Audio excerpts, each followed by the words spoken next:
আজকে সূরা ইউসুফের 4টি আয়াতের তাফসীর হবে। আয়াত নম্বর 83, 84, 85, 86। পর্ব হলো 21তম পর্বের 83 থেকে 86 4টি আয়াতের তাফসীর হবে।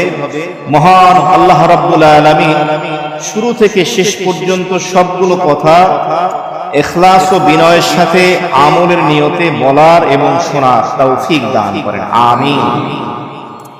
ইতিপূর্বে আয়াতে কারিমায় আলোচনা হচ্ছিল হযরত ইয়াকুব আলাইহিস সালাতু ওয়াস সালামের সন্তানেরা যখন বিনয়ামিনকে মিশরে রেখে খালি হাতে ফিরে আসলো এবং পিতার কাছে এসে তারা তাদের বক্তব্য পেশ করলো যে আমাদের ভাই বিনয়ামিন চুরির অপরাধী হয়েছে, তাকে রেখে দেওয়া হয়েছে। তো সন্তানদের এই কথা তিনি যখন শুনলেন, শোনার পরে ইয়াকুব আলাইহিস সালাতু ওয়াস সালামের বক্তব্য কি ছিল সেটাই 83 নম্বর আয়াতে আলোচিত হয়েছে। তিনি বললেন, ক্বালা বাল সাওয়ালাত লাকুম আনফুসুকুম আমরা ফাসাবরুন জামিল আসাল্লাহু আন ইয়াতিয়ানি বিহিম জামিআ ইন্নাহু হুয়াল আলিমুল হাকীম। ইয়াকুব আলাইহিস সালাম বললেন, ক্বাল, তিনি বললেন, বাল, না, বরঞ্চ সাওয়ালাত লাকুম আনফুসুকুম আমরা, তোমরা নিজেরা একটি গল্প বানিয়ে নিয়ে এসেছো। বিনয়ামিনের ব্যাপারে যে বক্তব্য তোমরা পেশ করলে এটা তোমাদের নফস বানিয়ে দিয়েছে, তোমাদের মন গড়া একটি কথা। এই কথাটা তিনি কেন বললেন? এর কারণ হলো মিশরে যে ঘটনা ঘটেছিল সেখানে তিনি উপস্থিত ছিলেন না, বাস্তব অবস্থা তার জানা ছিল না। দ্বিতীয়ত কারণ হলো মহান আল্লাহ রাব্বুল আলামিন ওহীর মাধ্যমেও এই ঘটনা ইয়াকুব আলাইহিস সালাতু ওয়াস সালামকে জানিয়ে দেন, বিধায় তিনি এই কথা বললেন। আর তার এই বক্তব্যের পিছনে যুক্তিও আছে। সেই যুক্তি হলো মুফাসসিরিনে কিরামগণ লিখেছেন, ইতিপূর্বে ইউসুফ আলাইহিস সালাতু ওয়াস সালামের সাথে তারা যেভাবে ষড়যন্ত্র করেছিল, ইউসুফকে হারিয়ে তার কাছে এসে যে বক্তব্য দিয়েছিল বিনয়ামিনের ব্যাপারটা হুবহু তেমনি। তাই তিনি সেই একই বক্তব্য দিলেন ইউসুফ আলাইহিস সালাতু ওয়াস সালামকে এভাবে হারিয়ে যে আসার পরে যেই বক্তব্য ইয়াকুব আলাইহিস সালাম দিয়েছিলেন, বিনয়ামিনকে মিশরে রেখে এসে তারা যখন তাদের কথা ব্যক্ত করলো, একই কথাই তিনি বললেন, বাল সাওয়ালাত লাকুম আনফুসুকুম আমরা, না, বরঞ্চ তোমরা নিজেরা একটি মন গড়া কথা বানিয়ে নিয়ে এসেছো। ফাসাবরুন জামিল, অতএব আমার জন্য ধৈর্য ধারণ করাই হলো উত্তম। আমি সবরে জামিল, আমি এমন এক ধৈর্য ধারণ করব যেই ধৈর্যের ভিতরে কোনো শিকায়েত, কোনো অভিযোগ থাকবে না। ইয়াকুব আলাইহিস সালাতু ওয়াস সালাম একথা বললেন ইতিপূর্বে ইউসুফ আলাইহিস সালামের সাথে তাদের আচরণের কারণে।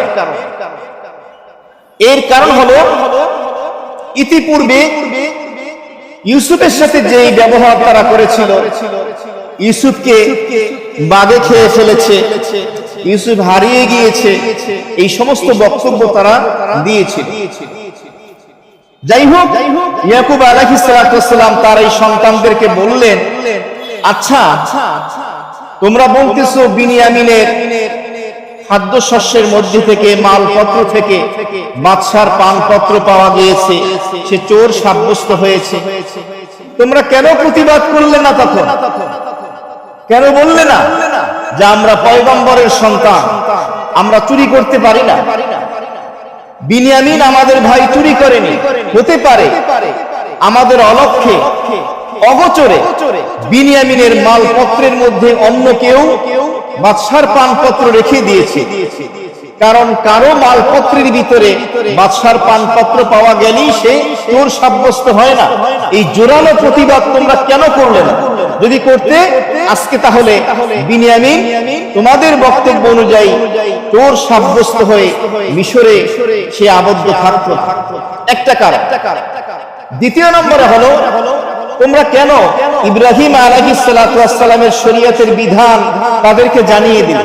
কারণ মিশরের চুরির বিধান ছিল কি? চোরকে শাস্তি দেওয়া হতো, যেই পণ্য সে চুরি করেছে তার দ্বিগুণ তার কাছ থেকে জরিমানা নেওয়া হতো। কিন্তু তোমরা কেন তোমাদের পূর্বপুরুষ ইব্রাহিম আলাইহিস সালাতু ওয়াস সালামের চুরির বিধানটা বলে দিলে, যার কারণে সেই বিধান অনুযায়ী আমার সন্তান বিনিয়ামিনকে রেখে দিলে? দ্বিতীয় কারণ বলা হয়।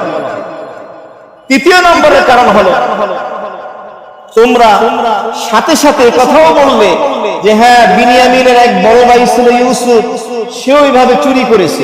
বলেন নাউযুবিল্লাহি মিন যালিক। এই কথার মাধ্যমে বিনিয়ামিনের চুরির কাজটাকে তোমরা সাব্যস্ত করলে, প্রমাণিত করলে, মজবুত করে দিলে। তোমাদের অন্তরে যদি কলঙ্ক না থাকতো, ময়লা না থাকতো, তোমরা এই আচরণ করতে পারতে না। সুতরাং তোমরা যে কাজ করলে এটা সুন্দর হয়নি। অতএব আমার জন্য যেটা করণীয়, তিনি বললেন ফাসসাবরুন জামিল।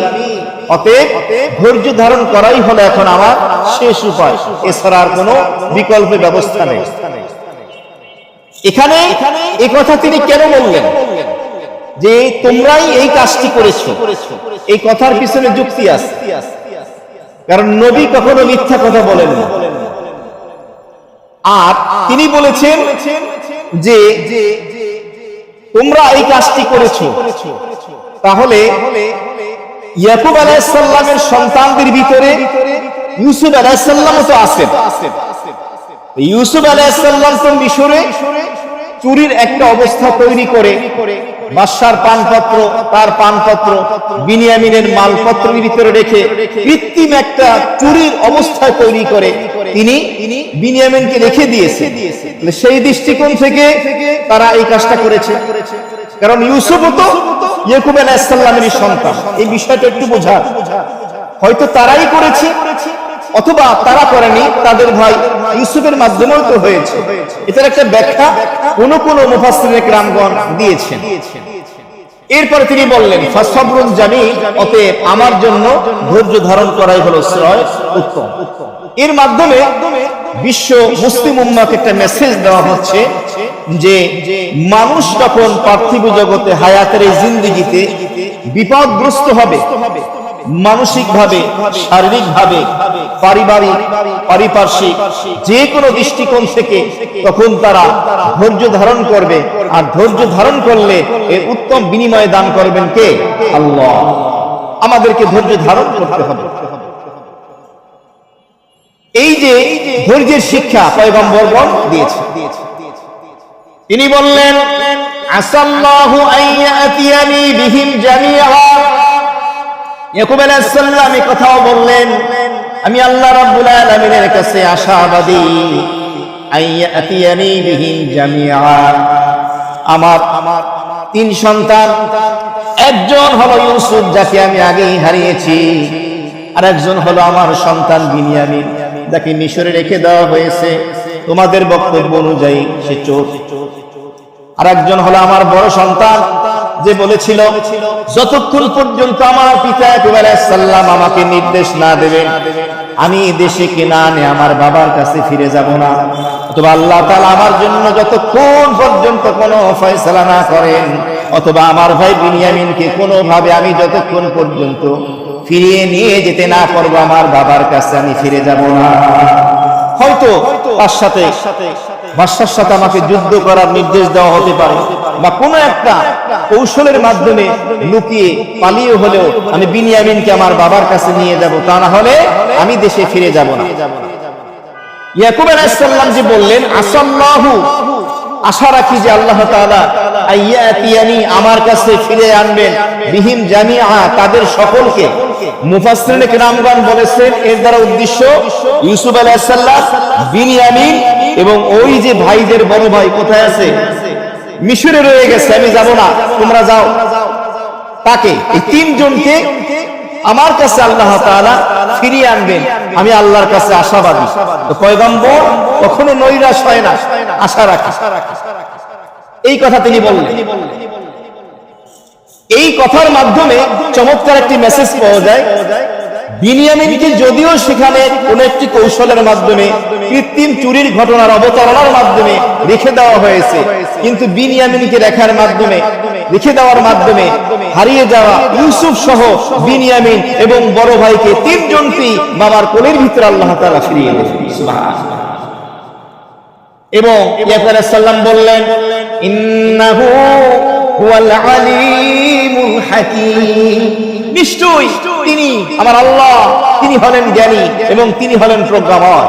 যে ঘটনাগুলো আমার জীবনে ঘটতেছে এটা আল্লাহ তাআলা জানেন কিনা, তিনি সব কিছু জানেন, তার জ্ঞানের বাহিরে নয়, এবং তিনি হলেন প্রজ্ঞাময়, অর্থাৎ তার প্রত্যেকটি কাজের ভিতরে হিকমত রয়েছে, প্রজ্ঞা রয়েছে। সুতরাং আল্লাহ তাআলার পক্ষ থেকে যে ফয়সালাটা হবে এটা আমার জন্য মঙ্গলজনক, কল্যাণজনকই হবে। এরপরে ইয়াকুব আলাইহিস সালাম যখন তার এই সন্তানদের থেকে নৈরাশ হলেন, ইউসুফকে নিয়ে গেল, এই কথা বলে তার হেফাজত করতে পারলে না, খালি হাতে ফিরে আসলা। বিনিয়ামিনকে নিয়ে যাওয়ার সময় ওয়াদা করলা ফিরে আনবা আমার সন্তানকে, তাও আনতে পারলা না। ওয়াতাওয়াল্লা আনহুম ওয়া ক্বালা ইয়া আসাফা আলা ইউসুফ ওয়া বিয়াদ্দাত আইনাহু মিনাল হুজনি ফাহুয়া কাযীম। ইয়াকুব আলাইহিস সালাম তার এই সন্তানদের প্রতি যখন অসন্তুষ্ট হয়ে গেলেন, ওয়াতাওয়াল্লা আনহুম, তাদের থেকে তিনি মুখ ফিরিয়ে নিলেন, চেহারাটাকে তিনি ফিরিয়ে নিলেন। ফিরিয়ে নিয়ে তিনি বললেন, ওয়াকাল, ইয়াকুব আলাইহিস সালাম বললেন, ইয়া আসাফা আলা ইউসুফা, হায় আফসোস আমার ইউসুফের জন্য। এইমাত্র হারাইছে ইউসুফকে না বিনিয়ামিনকে? বিনিয়ামিনকে। আফসোস করতেছে কারে নিয়ে? ইউসুফকে নিয়ে। কারণ পুরাতন যদি কোনো আঘাত থাকে, আবার সেখানে যদি আর একটা আঘাত নতুন লাগে, তাহলে পুরান ঘা নতুন করে জ্বালায় কিনা? ওই পুরান ঘা আবার তাজা হয়ে গেছে। ইউসুফের ঘাড় ভিতরে কেমন যেন নুনের ছিটে দেওয়া হয়েছে, যার কারণে তিনি আফসোস করে বললেন, ইয়া আসাফা আলা ইউসুফা, হায় আমার ইউসুফ, ইউসুফের জন্য আমি আফসোস করতেছি, পরিতাপ করতেছি। সূরা ইউসুফে এই ঘটনার মাধ্যমে ইয়াকুব আলাইহিস সালাম এবং ইউসুফ আলাইহিস সালাতু ওয়াস সালামের মাঝে, পিতা এবং সন্তানের মাঝে কি মহব্বত হতে পারে, আল্লাহ প্রদত্ত কি ভালোবাসা হতে পারে, এর জ্বলন্ত প্রমাণ আল্লাহ তাআলা দিয়ে দিয়েছেন। কেমন মহব্বত! এখান থেকে মুফাসসিরিনে কিরামগণ কিছু নোকতা বের করেছেন, গুরুত্বপূর্ণ কিছু কথা বের করেছেন। সেটা কি? যে উম্মতে মুহাম্মাদি যদি বিপদগ্রস্ত হয়, বিপদে আপদে মুসিবতে পড়ে, তাহলে তারা পড়বে ইন্না লিল্লাহি ওয়া ইন্না ইলাইহি রাজিউন। এটা উম্মতে মুহাম্মাদির বৈশিষ্ট্য। আর কোন পয়গম্বরকে, নবী রাসূলকে, তাদের উম্মতকে এই বৈশিষ্ট্য দান করা হয়নি। কারণ সূরা ইউসুফের এই আয়াতে কারিমার এই অংশের এই ঘটনায় বোঝা গেল ইয়াকুব আলাইহিস সালাম এত বড় বিপদে পড়ার পরও তিনি ইন্না লিল্লাহি ওয়া ইন্না ইলাইহি রাজিউন করছেন। তিনি বলছেন ইয়া আসাফা আলা ইউসুফা। তাহলে ইন্না লিল্লাহর যে দোয়াটা, এটা আল্লাহ শিক্ষা দিয়েছেন মুহাম্মদুর রাসূলুল্লাহ সাল্লাল্লাহু আলাইহি সাল্লামকে এবং তার উম্মতকে দিয়েছেন, আমাদেরকে দিয়েছেন। এটা উম্মতে মুহাম্মাদির অন্যতম একটি বৈশিষ্ট্য। তো ইয়াকুব আলাইহিস সালাম যখন বিনিয়ামিনের এই বিচ্ছেদ পেলেন, তখন তার এই পুরনো দুঃখ আবার নতুন করে তৈরি হলো। তিনি এই কষ্ট অনুভব করলেন। মুফাসসিরিনে কিরামগণ লিখেছেন, এক বর্ণনা অনুযায়ী 40 বছর পরে ইয়াকুব আলাইহিস সালাম ইউসুফ আলাইহিস সালামের সাথে সাক্ষাৎ হয়। আর এক বর্ণনা অনুযায়ী 80 বছর পরে ইয়াকুব আলাইহিস সালাম তার সন্তান ইউসুফের সাথে সাক্ষাৎ হয়। এই দীর্ঘ টাইম, লং টাইম, একটি সময় তাদের এই বিচ্ছেদ থাকে। এটা তৈরি করেছেন কে? আল্লাহ। যে মহব্বত হবে একমাত্র কার জন্য? আল্লাহর জন্য হবে। এখানে অন্য কোনো প্রতিবন্ধক অন্তরায় যেন না হয়। ইউসুফ আলাইহিস সালাতু ওয়াস সালামের বিচ্ছেদ এবং বিনিয়ামের বিচ্ছেদে এই যে ইয়াকুব আলাইহিস সালাম কাঁদতেছেন, এত কান্নাকাটি, কিন্তু তিনি অন্য কোন মানুষের কাছে গিয়ে কোনো শিকায়েত করেন নাই, অভিযোগ করেন নাই যে আল্লাহ আমাকে এত বড় বিপদ দিলেন, এত বড় মুসিবত দিলেন না। তিনি এক আল্লাহর কাছেই কাঁদতেছিলেন এবং আল্লাহর কাছেই দোয়া করতেছিলেন। তার এই কষ্টের পরে কষ্ট, পুরান ঘা আবার নতুন করে তাজা হলো, যেই ঘা এখনো শুকায়নি আবার বিনিয়ামিন চলে গেল। অথচ তাফসীরের ভিতরে এসেছে ওই জামানায় ওই মুহূর্তে ইয়াকুব আলাইহিস সালামের মতো প্রিয় কোন ব্যক্তিত্ব আল্লাহ তাআলার কাছে আর কেউ ছিলেন না। কি মেসেজ পেলাম? যেই জামানায় সবথেকে প্রিয় জীবিত যিনি ছিলেন তিনি কে? ইয়াকুব আলাইহিস সালাম। তিনি ছিলেন সবথেকে মাখলুকের ভিতরে ওই মুহূর্তে আল্লাহর কাছে প্রিয়, আর আল্লাহ তার প্রিয় বান্দাকে এই কষ্ট দিলেন। তার মানে কি? আমাদের হায়াতের জিন্দেগিতে শারীরিকভাবে, মানসিকভাবে, অর্থনৈতিকভাবে, পারিবারিকভাবে বিভিন্নভাবে বিপদ আপদ, মুসিবত, দুঃখ কষ্ট আসতে পারে। কারণ যে যত প্রিয় তার বিপদ হবে তত বড়, আর তার মাকাম হবে আল্লাহ তাআলার কাছে তত বড়। বলুন সুবহানাল্লাহ। এই জন্য নবী বলেছেন সমস্ত পয়গম্বর নবী রাসূলগণ যাদেরকে আল্লাহ রাব্বুল আলামিন সব থেকে বেশি বিপদে ফেলেছেন, বেশি পরীক্ষা নিয়েছেন, নাহনু মাআশিরুল আম্বিয়া আশাদ্দু বালাআন, আমরা হলাম নবী এবং রাসূলগণ পয়গম্বর, আমাদের বিপদ আপদ পরীক্ষা আল্লাহ সব থেকে বেশি নিয়েছেন। ফাল আমসাল, এরপরে আমাদের নিকটবর্তী যারা তাদের বিপদ। তার মানে দ্বীনদারির দিক থেকে যে যত উঁচু মাকামের হবে তার বিপদ তত বড় হবে। সুতরাং কোন মুমিনের জীবনে যদি এমন বিপদ আসে তাহলে এটাকে নিয়ামত মনে করা।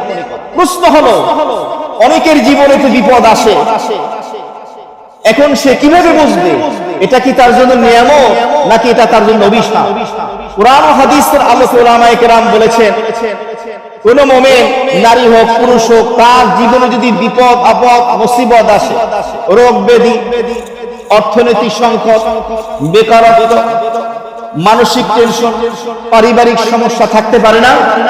এরকম যদি আসে আর সেই মুমিন নারী এবং পুরুষ যদি কোন রকমের শিকায়েত অভিযোগ না করে, আলহামদুলিল্লাহ আল্লাহ তুমি যে অবস্থায় আমাকে রেখেছো, তোমার ফয়সালা সিদ্ধান্তের উপরে আমি খুশি আছি, আমাকে সবর করার, ধৈর্য ধারণের তৌফিক দাও, আমাকে সবরে জামিলের তৌফিক দাও, এমন যদি হয়, তার মুখ থেকে কোনো অভিযোগ যদি বের না হয়, তাহলে বুঝতে হবে এই বিপদ এটা তার জন্য ইমতিহান, এই বিপদ এই পরীক্ষা তার জন্য নিয়ামত হিসেবে আসছে।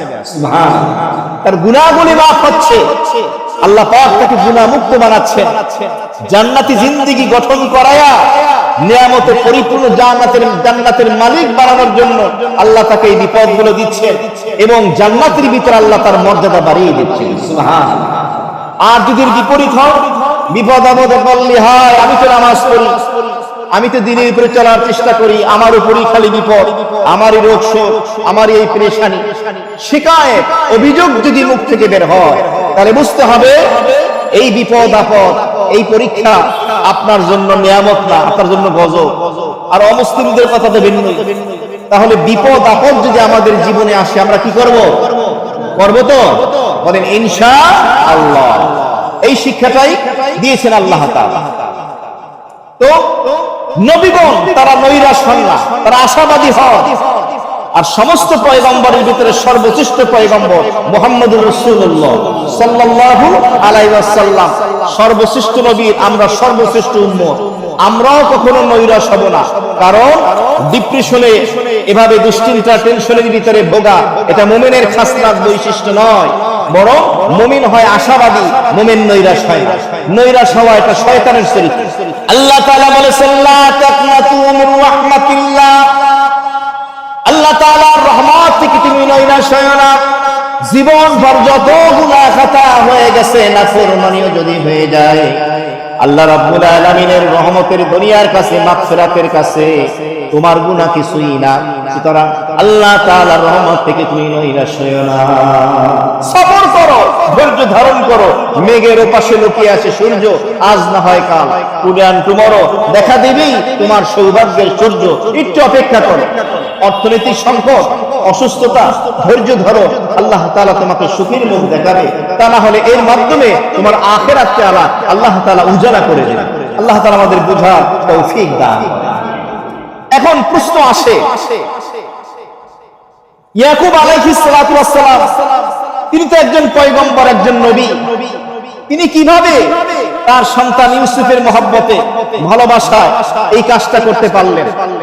এই যে কান্নাকাটি, তিনি কিভাবে এত কান্নাকাটি করলেন? সকলের থেকে আলাদা হয়ে গেলেন। কেমন কান্নাকাটি? 84 নম্বর আয়াতে বলা হলো, ওয়াবিয়াদ্দাত আইনাহু মিনাল হুজন ওয়া হুয়া কাযীব। ইয়াকুব আলাইহিস সালাতু ওয়াস সালাম ইউসুফ আলাইহিস সালাতু ওয়াস সালামের বিচ্ছেদে, তার চিন্তায়, তার টেনশনে, তার কষ্টে তার চক্ষু দুইটি সাদা হয়ে গেল, শুভ্র হয়ে গেল। মুফাসসিরুল কিরাম লিখেছেন, চোখের যে কালো মণি থাকে রাজা, এটা সাদা হয়ে গিয়েছে। কারো মত হলো দুর্বল হয়ে গিয়েছে, কারো মত হলো তিনি অন্ধ হয়ে গিয়েছিলেন 6 বছর। কয় বছর? শেষ জীবনে 6 বছর দৃষ্টি শক্তি তিনি হারিয়ে ফেলেছিলেন। ফাহুয়া কাযীব, তবে তিনি সংবরণ হারাননি, ধৈর্যচ্যুতি ঘটেনি, সবর করেছেন, সহনশীলতার পরিচয় দিয়েছেন।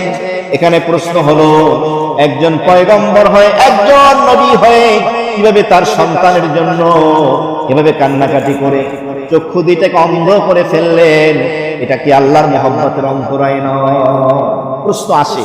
তো এর উত্তরে মুফাসসিরিনে কিরামগণ লিখেছেন, মানুষের সৃষ্টিগত স্বভাবগত যে শফকত, যে রাফত, যে মায়া, স্নেহ, মায়া, মমতা, মহব্বত, ভালোবাসা, এটা আল্লাহ মানুষকে সৃষ্টিগত দিয়েছেন, স্বভাবগত দিয়েছেন। প্রত্যেকটা মানুষের ভিতরে রয়েছে, কম বা বেশি। এই সৃষ্টিগত, জন্মগত যে স্নেহ, মায়া, মমতা, ভালোবাসা, এটা আল্লাহর মহব্বতের অন্তরায় নয়। কথা বুঝতেছেন? কথা কিন্তু খুব ভারী কথা, বুঝতে হবে। খেয়াল না করলে কিচ্ছু বুঝবেন না। খুব ভারী কথা, তাফসীরগুলো টুকি টুকি নিতে হয়েছে আমার। আল্লাহ তাআলা প্রত্যেকটা মানুষকে সৃষ্টিগত, জন্মগত মায়া, মহব্বত, স্নেহ অন্তরে দিয়ে দিয়েছেন। এই মায়া, মহব্বত, ভালোবাসা, এটা আল্লাহর মহব্বতের পথে অন্তরায় নয়, বাধা না। প্রমাণ কি? নবী করিম সাল্লাল্লাহু আলাইহি ওয়াসাল্লামের এক সন্তান হযরত ইব্রাহিম আলাইহিস সালাম যখন মৃত্যুবরণ করলেন, রাসূল করিম সাল্লাল্লাহু আলাইহি ওয়াসাল্লামের চোখ মোবারক দিয়ে অঝরে পানি পড়তেছিল। আল্লাহর নবীর সাহাবী আব্দুর রহমান ইবনে আউফ রাদিয়াল্লাহু তাআলা নবীজির চক্ষু মোবারক থেকে যখন অশ্রু পড়তেছিল, তিনি বললেন, ইয়া রাসূলুল্লাহ, আপনি কাঁদতেছেন, তার মানে আপনার সন্তান ইব্রাহিম ইন্তেকাল করেছে, এই জন্য আপনি কাঁদতেছেন। আল্লাহর হাবিব বললেন, দেখো সাহাবী, এই মহব্বত, এই মায়া, এটা আল্লাহ তাআলাই আমার অন্তরে দিয়েছেন। চোখ দিয়ে পানি পড়া, কষ্ট পাওয়া, এটা আল্লাহর মহব্বতের অন্তরায় নয়। তবে আমার চোখ দিয়ে পানি পড়ছে, হৃদয় ব্যথিত হচ্ছে ঠিকই, কিন্তু আমার রসনা দিয়ে, আমার জবান দিয়ে আল্লাহর বিরুদ্ধে কোনো অভিযোগ আমি করতেছি, আল্লাহর নাশুকরি করতেছি। তাহলে আত্মীয় স্বজন কেউ অসুস্থ হয়ে গেলে কান্নাকাটি করা, অথবা মনে কষ্ট পাওয়া, কেউ মারা গেলে কান্নাকাটি করা, কষ্ট পাওয়া, এটা ইসলামে নিষেধ না, কিন্তু তার একটা সীমা রাখা থাকবে। এই কান্নাকাটি যেন বিকট আওয়াজে না হয়, অভিযোগের সুরে যেন না হয়, শোকের মাধ্যমে না হয়, মাতমের মাধ্যমে যেন না হয়। হাদিস শরীফের মধ্যে এসেছে, নবীজি ইরশাদ ফরমান, আমি ওই ব্যক্তির প্রতি অসন্তুষ্ট যে ব্যক্তি শোকের কারণে চেহারায়, মুখে, মাথায় হাত মারে, জামা ছিঁড়ে ফেলে। এই শোক পালন, এটা শরীয়তে নিন্দনীয়, অপছন্দনীয়। শিয়া সম্প্রদায় আছে, তারা শোক পালন করে, দেহের পোশাক ছিঁড়ে কালো পোশাক পরিধান করে, মুখে, হাতে, চেহারায়, মাথায় এভাবে বুকের ভিতরে হাত মেরে। বিশেষ করে আপনারা মুহররমের 10 তারিখ আশুরার দিবসে শিয়া সম্প্রদায়কে হায় হোসাইন, হায় হোসাইন মাতম করে না? এটার নাম হলো শোক পালন। এটা শরীয়তে জায়েজ নেই। শরীয়তের বিধান হলো, শোক পালনের বিধান হলো, কোন ব্যক্তি যদি মারা যায় তাহলে শোক পালন হবে 3 দিন। কয় দিন? 3 দিন। এই শোক পালনের অর্থ কি? এই শোক পালনের অর্থ কিন্তু চিৎকার মেরে কান্নাকাটি এমন নয়, কোন অভিযোগ নয়, জামা কাপড় ছেঁড়া নয়। এই শোক পালনের অর্থ তার ব্যথায় ব্যথিত হওয়া, চোখ দিয়ে পানি পড়তে পারে, কান্না করতে পারে। আর যদি কোন নারী স্বামী যদি মারা যায়, তাহলে শরীয়তের বিধান হলো তাকে 4 মাস 10 দিন শোক পালন করবে, ইদ্দত পালন করবে। আমাদের সমাজে মৌলিক জরুরি মাসআলাগুলো ব্যাপকভাবে আলোচিত না হওয়ার কারণে শরীয়তের অনেক বিধান আমাদের মা বোনরা পালন করেন না। কোন মা বোন যদি বিবাহিত হন, তার স্বামী মারা যাওয়ার পরে 4 মাস 10 দিন সে বিবাহ বসতে পারবে না, বিবাহের আলোচনা প্রস্তাবও দেয়া নেয়া করা যাবে না। কোন নারীকে যদি ডিভোর্স তালাক দেয় তার স্বামী, তাহলে 3 মাসিক, 3 হায়েস, 3 পিরিয়ড বা 3 মাস পর্যন্ত সে বিয়ে বসবে না এবং বিয়ের প্রস্তাব দেয়া নাও চলবে না, এটা জায়েজ নেই। সে স্বাভাবিকভাবে চলবে এবং শ্বাসসজ্জা, সে গভীর শ্বাসসজ্জা করবে না, বিশেষ কোনো প্রয়োজন ছাড়া ঘর থেকে বের হবে না। যেখানে সে নিরাপদ, ইজ্জত আব্রুর সাথে, পর্দার সাথে থাকতে পারে, সেখানে তাকে অবস্থান করতে হবে। বিশেষ কোনো কারণ ছাড়া বের হবে না। তবে হ্যাঁ, বিশেষ কোনো প্রয়োজন, চিকিৎসার খাতিরে বা অন্য কোনো কারণে, তাহলে সে বের হবে। এই অবস্থায় সে এভাবে শোক পালন করবে। কেন? যাতে করে তার রেহেমটা পরিষ্কার হয়ে যায় যে পূর্বের স্বামীর কোনো বাচ্চা আছে কি। আর এটা হলো শরীয়তের বিধান। আর যদি কোনো মেয়ে প্রেগন্যান্ট থাকে, গর্ভবতী, তাহলে তার বাচ্চা প্রসব হওয়া পর্যন্তই হলো তার এই ইদ্দত পালন করার নিয়ম। তাহলে শরীয়তের বিধান হলো শোক পালন করবে এই পদ্ধতিতে, এই ক্ষেত্রে বেশি বাড়াবাড়ি করবে। যে কথা চলতেছিল, ইয়াকুব আলাইহিস সালাতু ওয়াস সালামের এই যে সন্তান ইউসুফের জন্য যে কষ্ট পাওয়া, ব্যথিত হওয়া, একাকিত্বে নির্জনতায় চলে যাওয়া, এটা আল্লাহর মহব্বতের পরিপন্থী নয়। কারণ কোন ব্যক্তি যখন কামেল হয়ে যান, কামালিয়াত অর্জন করেন, আল্লাহ তাআলার মারিফাত হাসিল করেন, তখন দুনিয়ার কোনো মহব্বত তার অন্তরের ভিতরে আসতে পারে না এবং তাকে গাফেল করতে পারে না, বরং এই মহব্বত আল্লাহ পর্যন্ত পৌঁছার জন্য সাহায্যকারী হয়ে যায় এবং আল্লাহর কুরব, আল্লাহ তাআলার নৈকট্য অর্জন করার মাধ্যম হয়ে যায়। বলুন সুবহানাল্লাহ। আল্লাহ রাব্বুল আলামিন বলেছেন, ফাআখলাসনাহু বিখালিসাতি ওয়া যিকরাদ-দার। আমার বিশেষ কিছু বান্দা আছে, আমার নবী রাসূল পয়গম্বর যারা আছেন, তাদেরকে আমার নৈকট্য দান করেছি, তাদেরকে আমি বাছাই করে নিয়েছি, খালেস করে নিয়েছি এবং তাদের অন্তর থেকে আমি দুনিয়ার মহব্বত দূর করে আখিরাতের মহব্বত ঢুকিয়ে দিয়েছি। সুবহানাল্লাহ।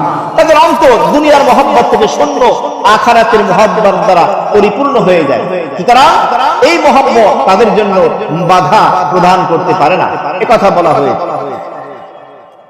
ইয়াকুব আলাইহিস সালাম কাঁদতে কাঁদতে 2 চক্ষুটা অন্ধ হয়ে গেল। মিনাল হুজনি, টেনশন করতে করতে, দুশ্চিন্তা করতে করতে। ফাহুয়া কাযীব। মুফাসসিরিনে কেরাম লেখেন, যতই কষ্ট পেয়েছেন এই দীর্ঘ বছর যাবত, এরপরও তিনি আল্লাহ রাব্বুল আলামিনের ধৈর্যের দামান আসল ছেড়ে দেননি, সংবরণ হারাননি, ধৈর্যচ্যুতি ঘটাননি, সহনশীল ছিলেন, ধৈর্যশীল তিনি ছিলেন। ইয়াকুব আলাইহিস সালাতু ওয়াস সালাম। মুফতি শফি সাহেব রাহিমাহুল্লাহ তাআলা এই অংশের তাফসীর তাফসীরে মারিফুল কোরআনের ভিতরে করেছেন, কাজিন শব্দটি কাজমুন শব্দ থেকে এসেছে। এর অর্থ হলো ভরা বা বন্ধ হওয়া। এই ভরা মানে ইয়াকুব আলাইহিস সালামের অন্তরটা দুঃখে কষ্টে ভরে গিয়েছে, তার চক্ষুটা বন্ধ হয়ে গিয়েছে। এমনি ভাবে তিনি একটি হাদিস এনেছেন, ওয়ামান ইয়াকযিমুল গায়যা ফাআজরাহুল্লাহ। যেই ব্যক্তি রাগ আসে, গুসা আসে, ক্রোধ আসে, আর ওই ব্যক্তি যদি তার রাগ এবং গুসাকে সংবরণ করে, রাগ এবং গুসাকে নিয়ন্ত্রণ করে, প্রকাশ হতে যদি না দেয়, আমার আল্লাহ রাব্বুল আলামিন এর বিনিময়ে তাকে প্রতিদান দান করবেন। সুবহানাল্লাহ। কাজিম শব্দটা, কাজমুন শব্দটা রাগ, গুসা, ক্রোধের ক্ষেত্রেও ব্যবহার হয়। আর এই প্রেক্ষিতে হাদিস আছে, কোন ব্যক্তি রাগ এবং গোসা আসলো, সেটাকে নিয়ন্ত্রণ করলো, কন্ট্রোল করলো, গোস্বাটাকে প্রকাশ করলো না, এর বিনিময়ে আল্লাহ তাকে নেকি দান করবেন, প্রতিদান দেবেন। অন্য হাদিসের ভিতরে আসছে যে ব্যক্তি তার এই রাগ এবং গোস্বাকে কন্ট্রোল নিয়ন্ত্রণ করবে, আল্লাহ রাব্বুল আলামিন কিয়ামতের ময়দানে বলবে, আমার বান্দা, আমার জান্নাতের যে যে নিয়ামত তোমার খুব ভালো লাগে, পছন্দ লাগে, তুমি নিয়ে যাও। সুবহানাল্লাহ। তাহলে রাগ এবং গোস্বা আমাদের জীবনে থাকতেই পারে। একটা হলো বৈধ, একটা হলো অবৈধ। হারাম অবৈধ রাগ এটা জায়েজ না, আর বৈধ যে রাগ এটা জায়েজ। স্ত্রী, সন্তান, পরিবারের কোনো সদস্য আল্লাহর নাফরমানি করছে, এখানে আপনাকে রাগ করতে হবে, এটা বৈধ না, শুধু এটা ফরজ। মেয়ে বলতেছে বিয়ের সময় যে ডিজে পার্টি করতে হবে বাড়ির ছাদে, এরকম সন্তান নাই আছে? ছেলে বলতেছে এরকম পার্টি দেওয়া লাগবে, গান বাজনার পার্টি না, এখানে আপনাকে রাগ করতে হবে, প্রতিবাদ করতে হবে যে না, আল্লাহর নাফরমানি হয় এমন কোন কাজ আমি জিন্দা থাকতে আমার বাড়িতে আমার টাকা দিয়ে আমি হতে দেব না, এখানে রাগ করতে হবে। ইয়াকুব আলাইহিস সালামের অবস্থাটা এমন পর্যায়ে গিয়ে দাঁড়ালো যে তিনি কষ্টে পেতে পেতে এমন অবস্থায় তিনি চলে গেলেন। ইয়াকুব আলাইহিস সালামের প্রসঙ্গে আসছে যে তিনি একটা চিঠি লিখলেন মিশরের বাদশা ইউসুফের কাছে। তিনি তো আর জানেন না যে মিশরের বাদশা ইউসুফ, আর এই ইউসুফই তার সন্তান, হারিয়ে যাওয়া সন্তান। তিনি চিঠি লিখলেন, মিশরের বাদশা, আমরা নবী পরিবারের লোক, আমাদের বংশের ভিতরে জিন্দেগির ভিতরে অনেক বিপদ আপদ পরীক্ষা এসেছে, আল্লাহ দিয়েছেন। আমাদের পূর্বপুরুষ ইব্রাহিম আলাইহিস সালামকে আল্লাহ তাআলা পরীক্ষা নিয়েছেন, তার সন্তান ইসহাক আলাইহিস সালামের পরীক্ষা নিয়েছেন। ইব্রাহিমের পরীক্ষা তো অনেকগুলো হয়েছে, তার মধ্যে একটি হলো নমরুদ আগুনে তাকে নিক্ষেপ করেছিল। ইসহাক আলাইহিস সালামের পরীক্ষা নিয়েছেন, তিনি নিজেকে জবাই করার জন্য প্রস্তুত করেছিলেন। এরপরে বললেন আমি ইয়াকুব, আল্লাহ আমারও পরীক্ষা নিয়েছেন, আমার সন্তান ইউসুফকেও আল্লাহ আমার কাছ থেকে নিয়েছেন, তো পরীক্ষা নিয়েছেন। যাই হোক, এই আলোচনাগুলো যখন তার সন্তানরা শুনলো, তখন তার সন্তানরা তার পিতাকে বলল এক বর্ণনা। আর এক বর্ণনা এসছে তার সন্তানরা যখন বিনিয়ামের আলোচনা করলো আর পিতা ইউসুফের আলোচনা উঠালো এবং ইউসুফকে নিয়ে আফসোস করতে লাগলো, ইয়া আসাফা আলা ইউসুফ। তখন তার এই সন্তানরা একটু অসন্তুষ্ট হলো, হায় রে, সেই কবি ইউসুফকে হারাইছে, এখনো ইউসুফের জন্য মরতেছে। এই কথা যখন শুনলো কলু, তখন সন্তানরা বলল পিতা ইয়াকুবকে, তাল্লাহি তাফতাউ তাযকুরু ইউসুফ হাত্তা তাকুনা হারাদান আও তাকুনা মিনাল হালিকিন। 85 নম্বর আয়াতে কারিমার ভিতরে বিষয়টি আসলো। কলু, তখন এই সন্তানরা বলল, তাল্লাহি, আল্লাহর কসম, আল্লাহর শপথ, তাফতাউ তাযকুরু ইউসুফা, আপনি ইউসুফের আলোচনা এত বেশি করতেছেন, আপনি মনে হয় ইউসুফের আলোচনা ছেড়ে দেবেন না, হাত্তা তাকুনা হারাদা, যতক্ষণ পর্যন্ত আপনি ধ্বংসের দ্বার প্রান্তে না পৌঁছেন। ইউসুফের আলোচনা আপনি করতেই থাকবেন যতক্ষণ পর্যন্ত আপনি দুর্বল না হয়ে পড়েন, ধ্বংসের দ্বার প্রান্তে উপনীত না হন, আও তাকুনা মিনাল হালিকিন, অথবা আপনি মৃত্যুবরণ না করেন। আপনি মনে হয় ইউসুফের আলোচনা ছাড়তে পারবেন না যতক্ষণ না আরো দুর্বল হন, অথবা আপনি মৃত্যুবরণ করেন, ততক্ষণ পর্যন্ত আলোচনা আপনি ছাড়বেন না। আপনার অবস্থা এমন আমরা বুঝতে পারছি। এই কথাগুলো সন্তানরা অভিযোগের সুরে বললেন, মহব্বতের সাথে বললেন যে বাবা আর কত, ইউসুফকে হারিয়েছেন ঠিক আছে, অন্ধ হয়ে গিয়েছেন, এখন আপনি বার্ধক্যে চলে গিয়েছেন, আপনি কি মৃত্যুবরণ করতে চান, নিজেকে শেষ করে দিবেন, এটা কি ঠিক হবে? এই সন্তানরা কিভাবে বাবার কাছে বলতে লাগলো। সন্তানরা যখন এটা বলল, ইয়াকুব আলাইহিস সালাম তখন বললেন, ক্বালা ইন্নামা আশকু বাথি ওয়া হুজনি ইলাল্লাহ ওয়া আ'লামু মিনাল্লাহি মা লা তা'লামুন। 86 নম্বর আয়াত, শেষ আয়াতে ইয়াকুব আলাইহিস সালাম বললেন, ও আমার সন্তানেরা শোনো, ইন্নামা আশকু, আমি তো তোমাদের কাছে অভিযোগ করি না, আমি তো অভিযোগ করি আমার আল্লাহর কাছে। কি নিয়ে? বাথি ওয়া হুজনি, আমার মনের যে দুঃখ কষ্ট আছে, যে বেদনাগুলো আছে, ইলাল্লাহ, আমার মনের দুঃখ কষ্ট বেদনাগুলো আমি আমার আল্লাহর কাছে পেশ করতেছি, আল্লাহর কাছে বলতেছি, তোমাদের কাছে তো বলতেছি।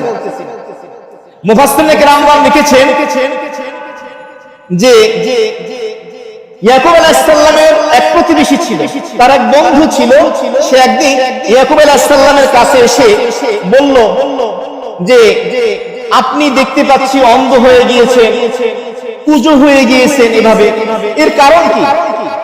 ইয়াকুব আলাইহিস সালাম বললেন, আমার সন্তান ইউসুফের বিচ্ছেদে তার কষ্টে আমি অন্ধ হয়ে গিয়েছি, আর আমার সন্তান বিনিয়ামিনের বিচ্ছেদে কষ্টে আমি কুজো হয়ে গিয়েছি।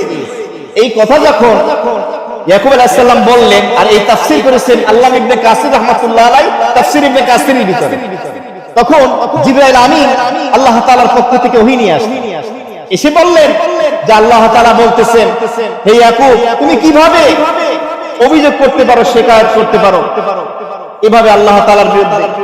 ইয়াকুব আলাইহিস সালাম বললেন, আমি তো অভিযোগ করিনি, বরং আমার মনের কষ্টের ব্যথার কথা আমি বলেছি। তখন জিবরাইল আমিন বললেন, আপনার মনের কষ্ট যে ব্যথা বেদনা, এটা আল্লাহ জানে কিনা? আল্লাহ জানে, প্রয়োজন নাই। এই একটা ব্যাখ্যা। আর একটা ব্যাখ্যা হলো, একবার প্রতিবেশী যখন তাকে জিজ্ঞেস করেছিল কেন অন্ধ হলেন, কুজো হলেন, তিনি বললেন ইউসুফ আর বিনিয়ামিনের কারণে। এই কথা যখন বলা হলো, তখন আল্লাহ তাআলার পক্ষ থেকে তার কাছে ওহী আসলো যে আপনি এভাবে অভিযোগ করলেন, সুতরাং এটা ঠিক হয়নি, এখন আপনি আল্লাহর কাছে দোয়া করেন। তখন সে আল্লাহ রাব্বুল আলামিনের কাছে এই দোয়া করল, ইন্নামা আশকু বাসি ওয়া হুজনি ইলাল্লাহ।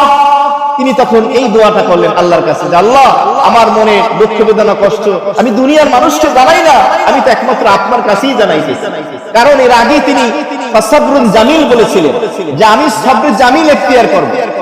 সবর মানে ধৈর্য, আর সবরে জামিল বলা হয় এমন ধৈর্য যেই ধৈর্যের ভিতরে কোনো অভিযোগ থাকবে না, বিপদে পড়ার কাজ করে মানুষের কাছে বলে বেড়াবে না। আমাদের স্বভাব হলো আমরা বিপদগ্রস্ত হয়ে গেলেই মানুষের কাছে বলে বেড়াই। অনেক মা বোন আছে স্বামী কর্তৃক, শ্বশুর শাশুড়ি কর্তৃক, ভাসুর ননদ দেবর, শ্বশুর বাড়ির লোক বা নিজের বাপের বাড়ির ভাই বোনের মাধ্যমে কারো মাধ্যমে কষ্ট পেলে সেই কষ্টের কথাটা পাশের বাসার ভাবির সাথে, প্রতিবেশীর সাথে, বান্ধবীর সাথে কেঁদে কেঁদে এই অভিযোগটা করতে থাকে। এটা ঠিক না। তাহলে এর বিনিময় আপনি পাবেন না।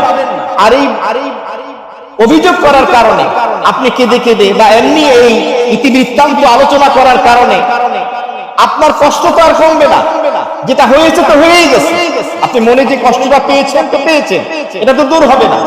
এখন এটার বিনিময়, এটার প্রতিদান, বদলা যদি আপনি আল্লাহর কাছে চান, তাহলে দুনিয়ার কারো কাছে বলা যাবে না। তবে হ্যাঁ, এখানে মাসালা আছে। যদি এমন হয় আপনি শ্বশুর বাড়ি কর্তৃক, শ্বশুর শাশুড়ি হোক অন্য কারো মাধ্যমে মাজলুম, আপনার প্রতি অন্যায় ভাবে অবিচার করা হচ্ছে, জুলুম, মানসিক টর্চার হচ্ছে, মেন্টাল টর্চার, শারীরিক ভাবে কষ্ট দেওয়া হচ্ছে, খাবারে কষ্ট দেওয়া হচ্ছে, পোশাকে কষ্ট দেওয়া হচ্ছে, তাহলে সেই ক্ষেত্রে আপনি ঝগড়া বাঁধানোর নিমিত্তে, উদ্দেশ্যে নয়, আপনি আপনার স্বামীর কাছে সময় সুযোগ মৌকা বুঝে আদবের সাথে গুছিয়ে বলেন, যাতে তিনি এটা আদবের সাথে মুরব্বীদেরকে সম্মানের জায়গায় রেখে এটার প্রতিবাদ যেন করেন। অনেক ছেলে আছে যেভাবে বাবা মার অত্যাচার, নির্মম অত্যাচার চলে স্ত্রীর উপরে, কিছু বলে না, বাবা মা মুরব্বী, বাবা মা যে অত্যাচার করার কারণে জাহান্নামে যাবে, এটা কি হবে বলেন? আপনার স্ত্রীর উপরে অন্যায় ভাবে যে অত্যাচার করতেছে, বিভিন্ন ভাবে কষ্ট দিচ্ছে, এই কারণে তারা তো জাহান্নামে যাচ্ছে। তাহলে আপনার করণীয় কি? আপনার করণীয় হলো বাবা মাকে সম্মানের সাথে, আদরের সাথে, ঠান্ডা মাথায় মিষ্টি কথার মাধ্যমে বুঝিয়ে বলে, মা, বাবা, এই মেয়েটা পরের বাড়ি থেকে এসেছে, বাবা মা ভাই বোন সবাইকে ছেড়ে, তার দেশ ছেড়ে, সব কিছু ছেড়ে আমাদের কাছে চলে আসছে, কারোর সাথে রক্তের কোনো সম্পর্ক নাই। একটা মেয়ের জিন্দেগির দিকে তাকান, চিন্তা করে দেখেন আল্লাহ পাক তাদেরকে কিভাবে তৈরি করেছেন। সেই পঞ্চগড়ে বাড়ি, এক মাথায় বিয়ে হয়েছে আর এক মাথায়, বছরে একবার যাইতেও পারে, নাও যাইতে পারে, সবকিছু ছেড়ে চলে আসে। শুধু এই একটা জিনিস যদি দেখে, আমার মনে হয় না শ্বশুর বাড়ির লোকেরা অত্যাচার করতে পারে। এমনি ভাবে বলবেন যে তোমার যদি একটা কন্যা সন্তান মেয়ে থাকতো, বিয়ে দিতে, তার শ্বশুর বাড়ির লোকেরা তার সাথে কেমন আচরণ করলে তুমি খুশি হইতা, তুমি কেমন কামনা করো, কেমন আচরণ, তাহলে এই মেয়েটার ব্যাপারে এমন করে। আর যদি অন্যায় তোমরা করো, আল্লাহ পাক এর বিনিময়ে তোমাদের শাস্তি দিবেন। বুঝিয়ে বলা, প্রতিবাদের ভাষা সুন্দর হবে, যাতে বেয়াদবি না হয়, বাবা মা যেন কষ্ট না পায়, খেয়াল রাখা চাই। সুতরাং আমাদের স্বাভাবিক দুঃখ কষ্ট যেটা হজম করা যায় সেটা করা, মানুষের কাছে বলে না বাড়ানো, বরং আল্লাহ তাআলার কাছে কান্না করা, আল্লাহর কাছে বলা, এই প্রতিদান আল্লাহ তাআলা তখন দিয়ে দেবেন। যাই হোক, ইয়াকুব আলাইহিস সালাম তখন আল্লাহ তাআলার কাছে যখন দোয়া করলেন, এক বর্ণনা এসেছে আল্লাহ তাআলার পক্ষ থেকে ইয়াকুবকে বলে দেওয়া হলো, ইয়াকুব, তোমার ইউসুফ আর বিনিয়ামিন যদি মৃত্যুবরণ করত, আমি আল্লাহ আমার কুদরতের মাধ্যমে তাদেরকে জীবিত করে তোমার কাছে ফিরে যেতে পারি। সুবহানাল্লাহ। টেনশন করো। আরেক বর্ণনা আসছে, ওহীর মাধ্যমে ইয়াকুব আলাইহিস সালামকে জানিয়ে দেওয়া হলো, তোমাকে এই কষ্টে কেন ফেলানো হলো তুমি জানো? তিনি বললেন না। কেন? তো তাফসীরের ভিতরে আসছে যে একবার তুমি তোমার ঘরে খাবার রান্না করেছিলে, গোশত রান্না করেছিলে সুস্বাদু, কিন্তু তুমি তোমার প্রতিবেশীকে সেখান থেকে দাওনি, এই বিষয়টা সুন্দর হয়নি, এই জন্য তোমাকে কষ্ট ফেলানো হয়েছে। আরেকটা বর্ণনা আসছে, একবার তোমার দুয়ারে এক ভিক্ষুক আসছিল, তুমি সেই ভিক্ষুককে, তোমার ঘরে গোশত রান্না হয়েছিল, খাবার রান্না হয়েছিল, সেখান থেকে দাওনি, এই জন্য তোমাকে এই বিপদে ফেলানো হয়েছে। এক বর্ণনা এসেছে যে আল্লাহ তাআলা বলেন, নবী রাসূল পয়গম্বরদের পরে আমার কাছে প্রিয় ব্যক্তি হলো ভিক্ষুক, ফকির এবং মিসকিন। বুঝতেছেন? শুনতেছেন? ধনী না গরিব আল্লাহর কাছে প্রিয়? গরিব। নবী রাসূলদের পরে আল্লাহর কাছে নাকি ফকির এবং মিসকিন, গরিব মানুষ আল্লাহর কাছে বেশি প্রিয়। আমরা কি গরিব হইতে চাই না ধনী হইতে চাই? ধনী হইতে চাই। যাই হোক, এই কথা বলা হলো, তো তুমি কেন তাকে খাবার দিলে? আরেক বর্ণনা আছে যে একবার একটি বড় প্রাণীর সামনে তার একটি বাচ্চাকে জবাই করছিলেন ইয়াকুব আলাইহিস সালাম, আর ওই জবাইকৃত প্রাণীর মা প্রাণীটি কাঁদতেছিল। আল্লাহ তাআলা বললেন, এটা আমার কাছে ভালো লাগে না, দিলে তোমাকে আমি বিপদে ফেলছি। এই বর্ণনাগুলো পাওয়া গেছে। ইয়াকুব আলাইহিস সালাম বলেন, আল্লাহ, আমি তো বুঝতে পারি না আমার এখন কি করণীয়। আল্লাহ তাআলা বললেন, তুমি খাবার রান্না করো, এরপরে দাওয়াত করে মানুষকে খাওয়াও। ইয়াকুব আলাইহিস সালাম খাবার রান্নার আয়োজন করলেন, এরপরে রান্না করার পরে সকলকে দাওয়াত দিলেন, দাওয়াত করে খাওয়ালেন। শুধু তাই না, তিনি বলে দিলেন যে এভাবে যে সমস্ত লোকেরা দিনের বেলায় আসো, খাবার নাই, আমি ইয়াকুবের বাড়িতে তাদের দাওয়াত, আমার সাথে তোমরা খাবা। এমনি ভাবে যারা রোজা রেখেছো, ইফতারের সময় রাতের বেলায় আমি ইয়াকুবের বাড়িতে তোমাদের দাওয়াত। তো তিনি বাকি জীবনটা যখনই খাবার খেতেন, ফকির মিসকিনদেরকে নিয়ে, মেহমানদেরকে নিয়ে তিনি খাবার গ্রহণ করতেন। বলুন সুবহানাল্লাহ। এটা অনেক বড় একটা দামি আমল, মানুষকে খাবার খাওয়ানো অনেক বড়। কোরআনে কারীমে এই ব্যাপারে এসেছে যে যারা জাহান্নামী হবে তাদেরকে প্রশ্ন করা হবে, তোমরা জাহান্নামে কেন আসছো? তার উত্তরে তারা একটা বলবে, লাম নাকু মিনাল মুসাল্লিন, আমরা নামাজ পড়তাম না। আরেকটা কারণ বলা হবে, তারা মানুষকে খাবার দানে উৎসাহ দিত না। তার মানে বোঝা গেল কি, জাহান্নামে যাওয়ার একটা কারণ কি? খাবার দানে অনুৎসাহিত করা এবং আমলটা না করা, এটা মন্দ একটা গুণ। এই জন্য আমাদের সামর্থ্য অনুযায়ী ভালো মন্দ শুধু নিজেরা না, প্রতিবেশীর বাড়িতে অল্প হোক। হাদিসে আছে, তুমি যখন তরকারি রান্না করো একটু পানি দাও, ঝোল বেশি হবে, সেখান থেকে প্রতিবেশীর বাড়িতে একটু দাও। এটা সুন্নাহ, দিতে হবে, মাঝে মধ্যে করা, করবো তো ইনশাআল্লাহ। যাই হোক, এই আলোচনাগুলো মুফাসসিরিনে কেরামগণ করেছেন। তিনি আল্লাহ তাআলার কাছে তখন দোয়া করতে লাগলেন, আর আল্লাহ পাক যে নিয়ম করলেন সেই নিয়ম অনুযায়ী চলতে লাগলেন। এক পর্যায়ে জিবরাইল আমিন ইউসুফ আলাইহিস সালামের যখন তিনি কারাগারে ছিলেন, জিবরাইল আমিন তখন কারাগারে প্রবেশ করলেন। প্রবেশ করে ইউসুফের সামনে প্রতীয়মান হলেন, নিজেকে আত্মপ্রকাশ করে বললেন, ও ইউসুফ, ও পয়গম্বর, আপনি কি জানেন আমি কে? জিবরাইল আলাইহিস সালাম বললেন, আপনি হলেন পুত পবিত্র একজন ফেরেশতা জিবরাইল। আচ্ছা, আপনি তো পুত পবিত্র, কারাগার হলো অপবিত্র জায়গা, এমন জায়গা কেন আপনি গমন করলেন? ইউসুফ আলাইহিস সালাম এই কথা যখন জিবরাইল আমিনকে বললেন, তখন জিবরাইল আলাইহিস সালাম বললেন, পয়গম্বর শোনেন, কোন অপবিত্র জায়গায় যখন পবিত্র মানুষ গমন করে, আল্লাহ তাআলা ওই জায়গাটাকে পবিত্র বানিয়ে দেন। সুবহানাল্লাহ। তো আপনি একজন পবিত্র মানুষ, ইউসুফ, আপনি একজন পুত পবিত্র পয়গম্বর, একজন ভালো মানুষ, আপনি অপবিত্র জায়গায় আসার কারণে এই জেলখানা এবং জেলখানাবাসীকে আল্লাহ পবিত্র বানিয়ে দিয়েছেন। সুবহানাল্লাহ। এবং আল্লাহ তাআলা আপনাকে সিদ্দিকীনদের অন্তর্ভুক্ত করে নিয়েছেন। এমনি ভাবে আল্লাহ তাআলা আপনার পূর্বপুরুষ যারা আছে, কামেল, ইব্রাহিম আলাইহিস সালাম, ইসহাক আলাইহিস সালাম, আপনার পিতা ইয়াকুব আলাইহিস সালাম, এই নেককার লোকদের তালিকার ভিতরে আল্লাহ আপনাকে শামিল করে নিয়েছেন। সুবহানাল্লাহ। এমনি ভাবে আল্লামা ইবনে কাসির রাহমাতুল্লাহ আলাইহি তাফসীরে ইবনে কাসিরের ভিতরে লিখেছেন, দাউদ আলাইহিস সালাম আল্লাহর কাছে একদিন দোয়া করলেন, আল্লাহ বনি ইসরাঈল ইব্রাহিম আলাইহিস সালামকে নিয়ে দোয়া করে, তার সন্তান ইসহাক আলাইহিস সালামকে নিয়ে দোয়া করে, তার সন্তান ইয়াকুব আলাইহিস সালামকে নিয়ে দোয়া করে। কয়জন হইল? 3 জন। 4 নম্বরে আমার নামটা একটু রাইখা দেন। কে বলতেছে? হ্যাঁ, আপনারা আছেন? দাউদ আলাইহিস সালাম বলতেছে, ইব্রাহিম, ইসহাক, ইয়াকুব, এই 3 জনের নাম নিয়ে বনি ইসরাঈল দোয়া করে। 4র্থ নম্বরে আমার নামটা রাখা যায় না? আল্লাহ রাব্বুল আলামিন বললেন, দাউদ শোনো, আমার পয়গম্বর ইব্রাহিম আলাইহিস সালাম, ইব্রাহিমকে আমি অনেক পরীক্ষা নিয়েছি, অনেক বিপদ এসে পড়েছে, নমরুদ অগ্নিকুণ্ডের মধ্যে পড়েছে, সে সবর করেছে, ধৈর্য ধারণ করেছে, পরীক্ষা উত্তীর্ণ হয়েছে। এমন পরীক্ষা দাউদ তোমাকে আমি দেই নাই। এমনি ভাবে ইসহাক আলাইহিস সালাম নিজেকে আল্লাহর কাছে জবাই করার জন্য হাজির করে দিয়েছেন, তাকে পরীক্ষা নিয়েছি, এই পরীক্ষা তোমাকেও দেওয়া হয় নাই। এমনি ভাবে তার সন্তান ইয়াকুব আলাইহিস সালাম, তার থেকে তার সন্তান ইউসুফকে আমি দূরে সরিয়ে দিয়েছি, তাকে অনেক বড় পরীক্ষা দিয়েছি, এই পরীক্ষাও তোমাকে দেই নাই। সুতরাং 4র্থ নম্বরে তোমার নাম আসতে পারে না। কি বুঝলেন? জীবনে যত বড় পরীক্ষা, দুঃখ, কষ্ট আসবে, এর বিনিময়ের প্রতিদান ছোট না বড়? অনেক বড়। এই মেসেজ দেওয়া হচ্ছে। তো যাই হোক, এরপরে ইউসুফ আলাইহিস সালাম জিবরাইল আমিনকে জিজ্ঞেস করলেন, আচ্ছা আপনি বলুন তো, আমার পিতা ইয়াকুব আলাইহিস সালামের যে দুশ্চিন্তা, পেরেশানি, আমি তার থেকে দূরে সরে যাওয়ার কারণে এই যে কষ্টটা, এইটার পরিমাণ কি?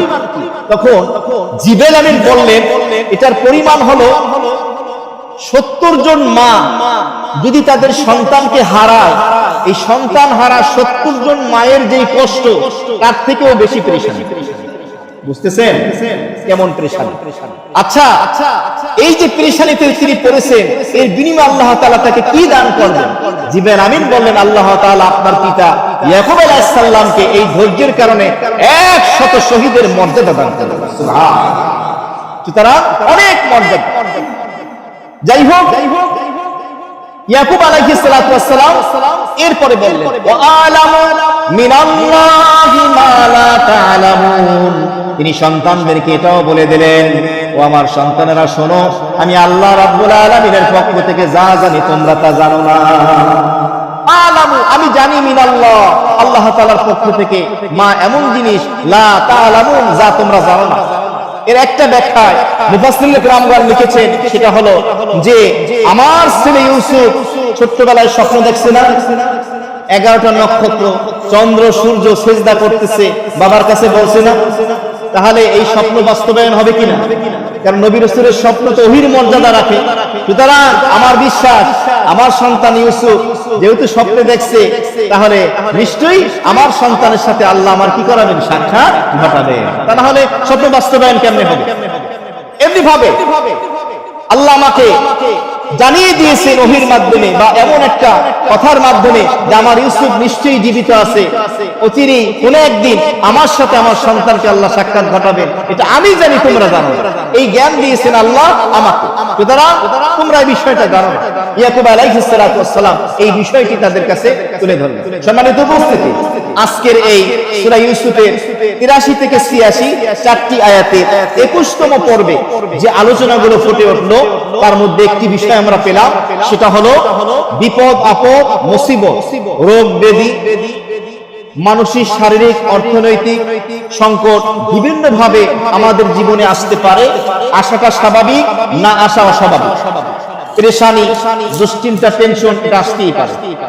পৃথিবীতে আপনি এমন একটা মানুষ খুঁজে পাবেন না যার জীবনে কম বেশি টেনশন, পেরেশানি না আছে। কম হোক বেশি হোক, যে কোনো দিক থেকে যদি আসে, তাহলে সেক্ষেত্রে আমাদের কি কি করতে হবে? ধৈর্য ধারণ করতে হবে। আর এর প্রতিদান নেব আমরা কার কাছ থেকে? আল্লাহ তাআলার কাছ থেকে। যদি আমরা আল্লাহ তাআলার সবরে, ধৈর্যের, সহনশীলতার চাদরটাকে আমরা আঁকড়িয়ে রাখতে পারি, ইনশাআল্লাহ দুনিয়ার জীবন তো চলেই যাচ্ছে, আখিরাতেও এর বিনিময়ে অবশ্যই আল্লাহ তাআলা আমাদেরকে দান করবেন। সর্বশেষ শাবান মাসের চাঁদ যেহেতু দেখা গিয়েছে, শাবান মাসের আমল প্রসঙ্গে 2 মিনিট একটু বলে দিচ্ছি কি আমল করব। শাবান মাসের গুরুত্বপূর্ণ একটি আমল, সেটা হলো বেশি বেশি নফল রোজা রাখা। হাদিস শরীফের মধ্যে এসেছে, উম্মুল মুমিনিন আয়েশা সিদ্দিকা রাদিয়াল্লাহু তাআলা আনহা বলেন, মা রাআইতু রাসূলুল্লাহি সাল্লাল্লাহু আলাইহি ওয়াসাল্লাম ইস্তাকমালা সিয়ামা শাহরিন কত ইল্লা রমাদান। তিনি বলেন, আল্লাহর নবীকে আমি বছরের ভিতরে পরিপূর্ণ একটা মাস কমপ্লিট রোজা রাখতে দেখেছি, সেটা হলো রমজান মাস। ওমা রাআইতুহু আকসারা সিয়ামি ফি শাহরিন ইল্লা শাবান। আর রমজান মাসের ফরজ রোজার পরে 11 মাসের ভিতরে যেই মাসটায় আল্লাহর নবী সবথেকে বেশি নফল রোজা রেখেছেন, সেটা কোন মাস? এই শাবান মাস। তবে শাবান মাস শেষ হওয়ার 2-3 দিন আগে আবার রোজা নবীজি বন্ধ করে দিয়েছে, কারণ রমজান আসতেছে, একটু গ্যাপ দিয়েছে। তাহলে শাবান মাসে বেশি বেশি যে আমলটা করবো সেটা কি? বেশি বেশি নফল রোজা। 2-1টা ইনশাআল্লাহ রাখবো তো আমরা ইনশাআল্লাহ। এরপরে আসে আরেকটি আমল হলো, শাবান মাস হলো রমজানের প্রস্তুতি নেওয়ার মাস। এই জন্য এই মাসে ফরজ নামাজ এবং জামাত, তাকবীরুল ইহতিমাম গুরুত্বপূর্ণ চেষ্টা করা জানি না ছোট, সাথে সাথে সুন্নাতের সাথে নফলের পাবন্দি করা বেশি বেশি, যাতে করে রমজান আসলে বেশি বেশি নফল সুন্নাত করা যায়, প্র্যাকটিস হয়ে গেল। এমনিভাবে শাবান মাসে কোরআনে কারীমটা বেশি বেশি পড়ার অভ্যাস করা শেখা, যাতে রমজানে বেশি বেশি আমল করা যায়। যাকাত এই মাসে বের করে যাকাত দিয়ে দেওয়া, যাতে করে গরিব যারা আছে রমজানের সাহারি ইফতারের মাধ্যমে সুন্দর করে রমজানটা পালন করতে পারে। বেশি বেশি নফল দান সদকা করা। এমনিভাবে দাস দাসী মুক্তির যেহেতু প্রচলন নেই, যেভাবে হোক, টাকার মাধ্যমে হোক, একটা ফোন কলের মাধ্যমে হোক, কোন নিরপরাধ যেন আসামি যদি থাকে উকিল ধরার মাধ্যমে হোক, তার মুক্তির ব্যবস্থা করা। এমনি ভাবে গুনাহের কাজ পরিহার করা, ছেড়ে দেওয়া, এই শাবান মাসে এই কাজগুলো আমরা ইনশাআল্লাহ করব। অনেকেই দোয়া চেয়েছে, আহসানুল্লাহ ভাই ওনার মরহুম বাবা মায়ের রূহের মাগফিরাতের জন্য দোয়ার দরখাস্ত আবেদন করেছেন। এমনি ভাবে ওনার এক সন্তান প্রবাসী বাহিরে গিয়েছে, জান মালের জন্য হেফাজত হয়, বাচ্চার জন্য দোয়া চেয়েছেন। আর অনেকেই দোয়া চেয়েছেন, পরীক্ষা চলতেছে বাচ্চাদের, অনেকে অসুস্থ। আমরা সংক্ষেপে একটু দোয়া করি। আলহামদুলিল্লাহি রাব্বিল আলামিন। ربنا ظلمنا أنفسنا وإن لم تغفر لنا وترحمنا لنكونن من الخاسرين اللهم ربنا آتنا في الدنيا حسنة وفي الآخرة حسنة وقنا عذاب النار ربنا لا تزغ قلوبنا بعد إذ هديتنا وهب لنا من لدنك رحمة إنك أنت الوهاب ربنا هب لنا من أزواجنا وذرياتنا قرة أعين واجعلنا للمتقين إماما اللهم حاسبنا حسابا يسيرا اللهم اجرنا من النار اللهم إنا نعوذ بك من غضبك والنار نسألك رضاك والجنة رب ارحمهما كما ربياني صغيرا اللهم اغفر لحينا وميتنا وشاهدنا وغائبنا وصغيرنا وكبيرنا وذكرنا وأنثانا اللهم من أحييته منا فأحيه على الإسلام ومن توفيته منا فتوفه من الإيمان আয় আল্লাহ, পবিত্র শাবান মাসে ইশার সালাতের পরে কোরআনে কারীমের তাফসীর করে এবং শুনে কিছু গুনাহগার বান্দা বাইতুল্লাহে বসে আছি। মালিক, মেহেরবানি করে আমাদের সকলকে আপনি মাফ করে দেন। জীবিত মৃত নারী পুরুষ ছোট বড় উপস্থিত অনুপস্থিত সকলকে আপনি মাফ করে দেন। আল্লাহ, আমরা যারা হাত উঠিয়েছি, আমাদের আত্মীয় স্বজন মুরব্বী যারা দুনিয়া থেকে চলে গেছে, খাস করে মাওলা যারা দোয়ার জন্য দরখাস্ত আবেদন করেছেন, মোহাম্মদ হাসানুল্লাহ ভাই ওনার মরহুম বাবা মায়ের জন্য দোয়া চেয়েছেন। আমরা যারা হাত উঠিয়েছি, আমাদের আত্মীয় স্বজন মুরব্বী যারা দুনিয়া থেকে চলে গেছেন, যারা যারা দোয়ার দরখাস্ত আবেদন করেছেন, মেহেরবানি করে সকলের জন্য মাগফিরাতের ফয়সালা করে দেন। সকলের জন্য জান্নাতের ফয়সালা করে দেন, সকলের কবরটাকে জান্নাতের বাগিচা বানায় দেন। আয় আল্লাহ, তাদের বাবা মুবাইব একজন জীবিত আছে, হায়াত তাইয়্যিবা নসিব ফরমা, নেক হায়াত দারাজ করে দেন রব্বে কারীম। আয় আল্লাহ, হাসানুল্লাহ ভাই ওনার এক সন্তান প্রবাসে গিয়েছে, আর যারা যারা প্রবাসে আছে আল্লাহ সকলের জান ও মালকে আপনি হেফাজত করেন, ঈমান ও আমলকে আপনি হেফাজত করেন রব্বে কারীম। শাবান মাসে রমজানের প্রস্তুতি গ্রহণ করার তৌফিক দান করেন আল্লাহ। রমজান পর্যন্ত আমাদের হায়াতকে আল্লাহ দারাজ করে দেন মাওলা, রমজান আমাদের নসিব করে দিয়েন মাওলা। সুস্থ থেকে সিয়াম সাধনা, সাহারি, ইফতার, তারাবি